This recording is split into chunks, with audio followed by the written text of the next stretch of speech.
Award. First place, Math Olympiad, School Level. First place, Math Olympiad, District Level. Siya po ay nakatanggap din ng isang certificate.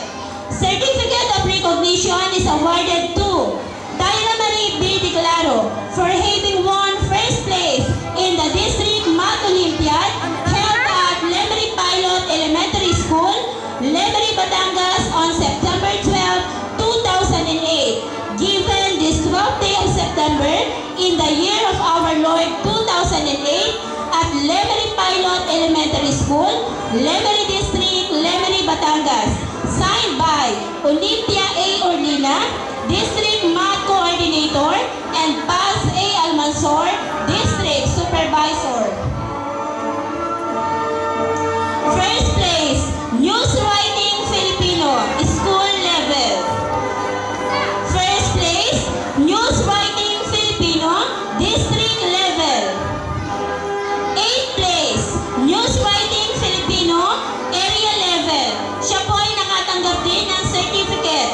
Certificate of recognition is awarded to Tyra Marie B. De Claro of Ayaw-Iyaw Elementary School for having won 8th place in News Writing Filipino in 2008 Area 1 Press Conference held at the Lemery Pilot Elementary School on October 9 to 11, 2008.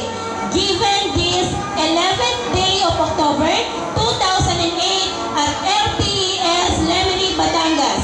Signed by Paz A. Almansor, Area 1 English Chairman, and Nelia B. Kuya, Area 1 Chairman.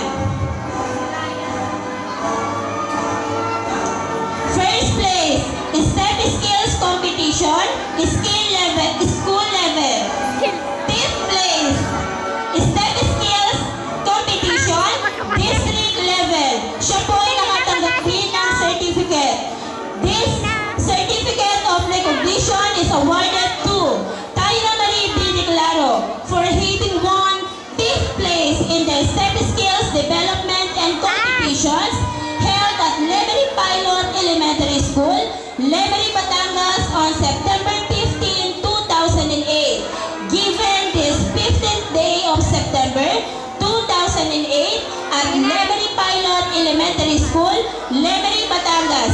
Signed by Pelexperto M. Razon, District EPP Coordinator, Evangelista M. Mendoza, District EPP Coordinator, and Paz A. Almansor, District Supervisor.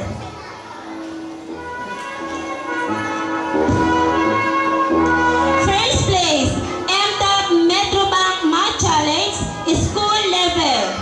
10th place, MTAP Metrobank Math Challenge, District Level.